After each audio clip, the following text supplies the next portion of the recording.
Word mother committee ঘোষণা হতেই অশান্তি শুরু 18 নম্বর ওয়ার্ডে। ফের আবারও খবরের শিরোনামে বর্ধমান পুরসভার 18 নম্বর ওয়ার্ড। তৃণমূল কর্মী এবং 18 নম্বর ওয়ার্ডের কাউন্সিলরের অনুগামী কৌশিক দাস সহ বেশ কিছুজন রোশনি বিবির ওপর চড়াও হয়।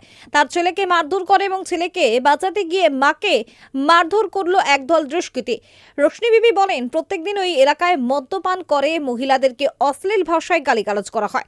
গতকাল রাত্রে রোশনি বিবিকে হাইড্রেনে ফেলে দেওয়া হয়। এই অবস্থায় রোশনি বিবির বৌমা এবং পরিবারের সদস্যরা উদ্ধার করে তাকে বর্ধমান মেডিকেল কলেজ হাসপাতালে নিয়ে আসে। গতকাল রাতেই মহিলা থানায় লিখিত অভিযোগ করেন রোশনি বিবি। দেখুন সেই চিত্র। কি বলছেন আমাদের ক্যামেরার মুখোমুখি হয়ে রোশনি বিবি, শুনুন। পূর্ব বর্ধমান থেকে বিজয় কুমার রামের রিপোর্ট, সংবাদ বর্ধমান ডিজিটাল নিউজ। ওই ঝামেলা হচ্ছিল দুজনে।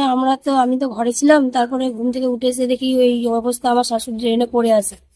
যে আমরা উঠিয়ে নিয়ে এসে মুখে মুখে জল ফল দিয়ে এসে হসপিটালে নিয়ে আসি। দিয়ে কখন হয়েছিল? ওই তখন কটা বাজবে, ওই 9টা বাজবে এরকম টাইম। আপনি দেখলেন এই অবস্থা? আমি ওইটুকুই দেখেছি যে ঠেলে ড্রেনে আমার শাশুড়ি পড়ে আছে। আমরা উঠিয়ে নিয়ে এসে হসপিটালে নিয়ে এলি। কি নাম আপনার? আমার নাম চম্পা খাতুন।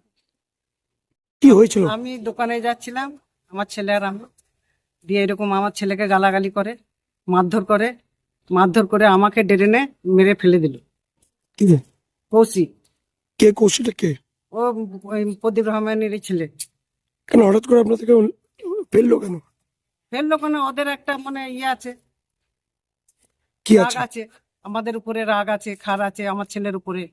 দিয়ে গালাগালি করে আর আমাকে মেরে ড্রেনে একদম ফেলে দিল। আমি ফেলে দিয়েছে, আমি অজ্ঞান হয়ে গেছি। অজ্ঞান হওয়ার পরে আমাকে সব তুলে নিয়ে এসে হসপিটালে ভর্তি করে।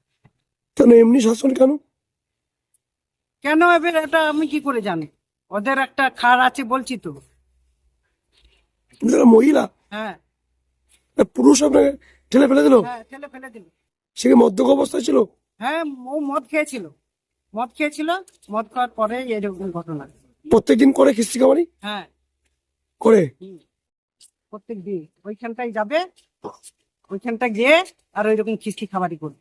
কাউন্সিলর কি তখন ছিল? না, তখন ছিল না। ও তালা মেরে চলে গেছিল অফিসে। এর আগেও কি খিস্তি কামারি হতো? হ্যাঁ, হতো। আপনারা কিছু কাউন্সিলরকে জানাননি? না, ওরা আমাদের কথা এলাও করবে না। আমাদেরকে দেখে টিটকারি মারছে, চোরগুলো বসে আছে, অমুক তমুক, হানা টানা এরকম সব কথাবার্তা বলছে। অশ্লীল ভাষায় গালি গালাচ্ছে? হ্যাঁ। মানে মহিলাদের সম্মান নেই? না, কোথায় বাড়ি আপনার? আমার গোলহাটে বাড়ি। প্রদীপ অফিসের কাছে? হ্যাঁ। কি নাম আপনার? আমার নাম রোশনি বিবি। আপনি যে পড়ে গিয়ে আঘাত হয়েছে আপনার? হ্যাঁ, এই যে হাতগুলো ছিঁড়ে গেছে, এই হাতগুলো ছিঁড়ে গেছে, এইখানটায় ব্যথা, হাঁটুটা ছিঁড়ে গেছে, আমার সব ছিঁড়ে গেছে। এই হাড় কাঁপানো ঠান্ডা কষ্ট হচ্ছে তো? যন্ত্রণা হচ্ছে, নিঃশ্বাসটা নিতে কষ্ট হচ্ছে। আর কি চাইছেন? কি আর চাইবো? ওরা এরকম যদি যুদ্ধ করে আমাদের সঙ্গে, আমরা কি চাইবো তাইলে বলুন? আমরা তো মারামারি করতে যাই না কারোর সাথে, আর মানে ওইরকম মানে দাঙ্গা করতেও যাই না। আমরা লোকের ঘরে খাটি খাই, এইটুকুনি যায়। আমাদের লাভ আছে কি ওইরকম দাঙ্গা করার? কোনো লাভ নেই। শান্তি করে বসবাস করতে পারছেন না? না।